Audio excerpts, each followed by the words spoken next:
ito guys, fuel injector ng Ford 2.0. So pinatest na natin to sa testing center. Ang naging problema, walang bumubuga, stuck up siya, walang bumubuga. So ngayon gagawin natin yan, i-dismantle natin yan para bumuga.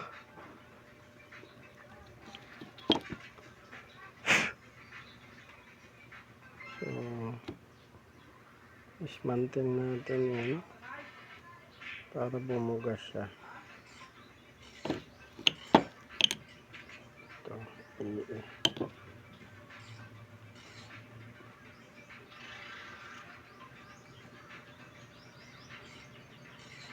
para bumuga siya, i-dismantle natin yung plunger ito dahil karoon ng stuck up. Kaso walang special tools yung calibration. Iba kasi yung special tools nito.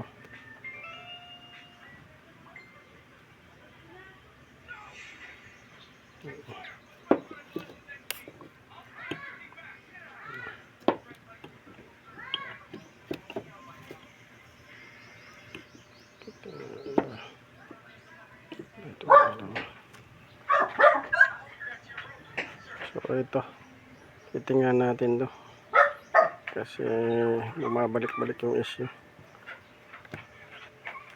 So hindi natin masungkit. Kuha tayo ng panungkit.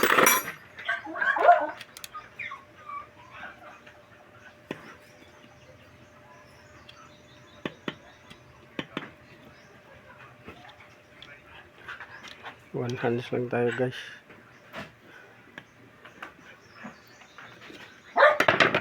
Natin. Teka lang, hindi mahugot. So ayan guys, tanggal na natin. So medyo may kalawang siya. Ayan, may kalawang siya sa ilalim. Tapos dito okay pa naman itong ano niya, pero hindi pa ganun kaitim. Pero bakit may kalawang siya? Yan yung ano guys natin. Ito yung fuel niya.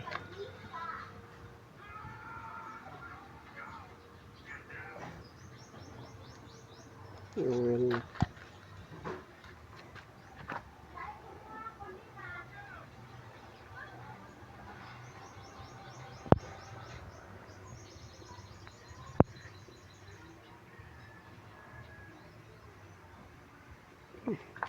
Wala siyang tubig pero may kalawang.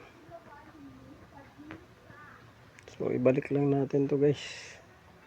Balik natin, linisan lang natin. So ayan guys, naikabit na natin, binalik na natin.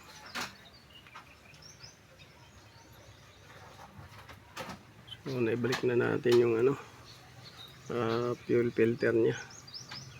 So ang next titingnan natin dito ay yung fuel pump niya, kung malakas ba yung fuel pump niya, kung hindi nagka-cut off. Kasi baka maya nagka-cut off, so yung fuel pump relay ang anuhin natin. So fuel pump, tapos fuel pump relay ang tungkol sa fuel supply line.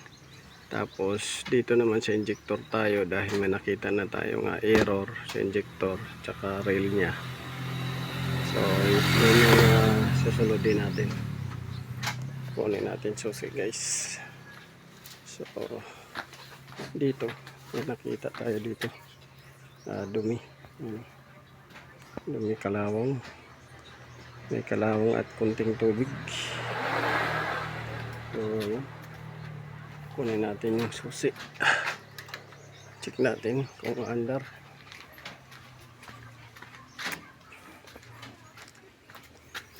andar ba or maglo-lose power kagad.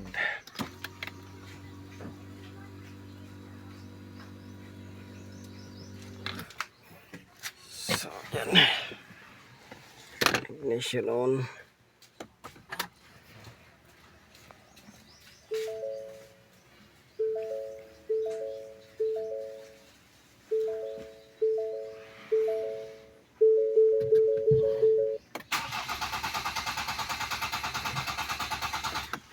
So hard start siya dahil wala pang laman yung filter.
Guys, linid muna natin kanina. Linid muna natin kanina dahil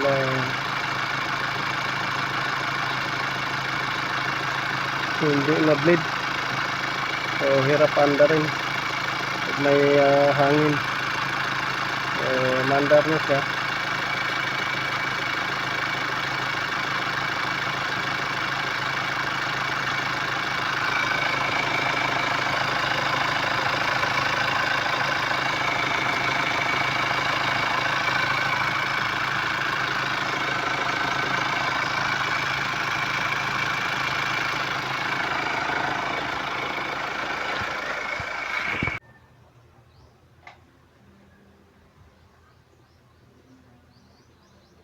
Ito.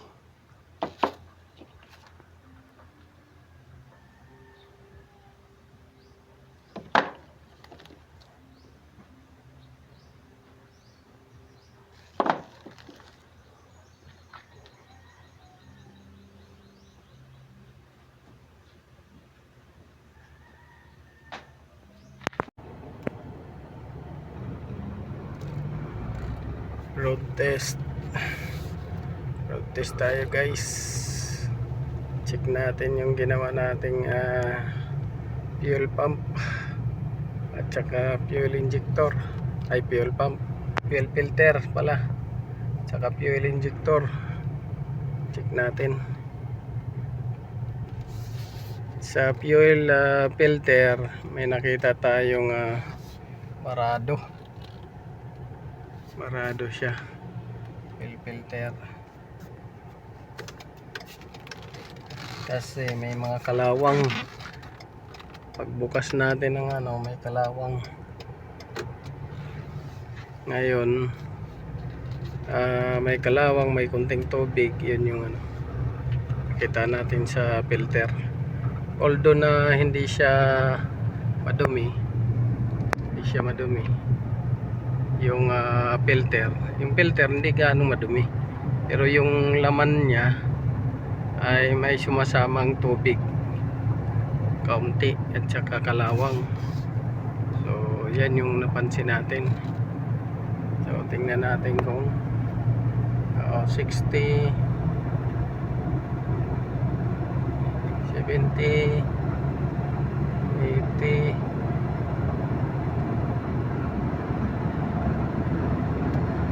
100,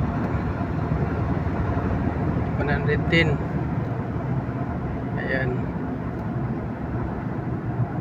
Tapos bigla na siyang bibitaw yung power, so wala ring silbi yung injector na yon na luma niya na pinalit natin dahil bumalik pa rin yung ano niya. Ayan. So bumalik pa rin yung low power niya pag na-reach yung ano niya,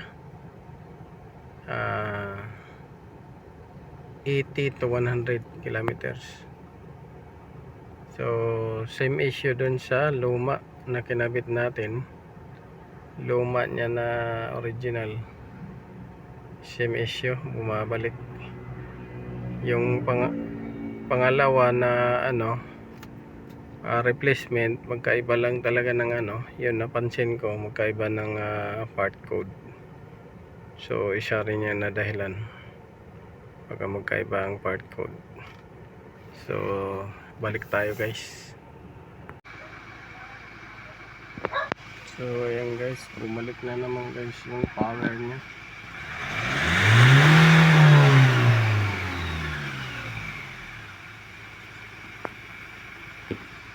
So mabalik yung power nya.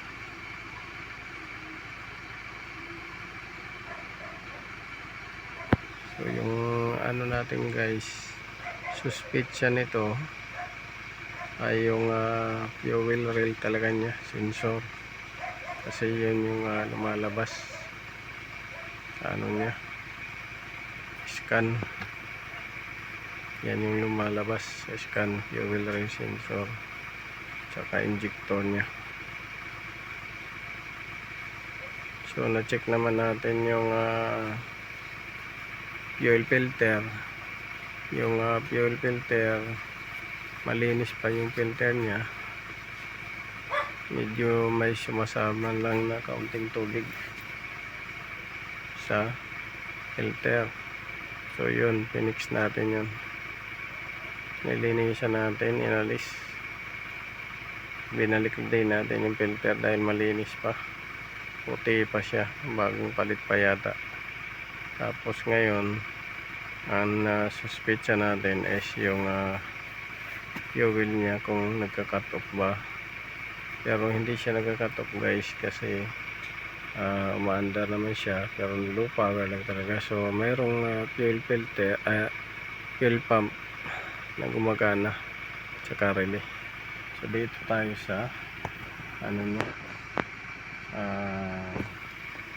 fuel rail ang ating pupukusan.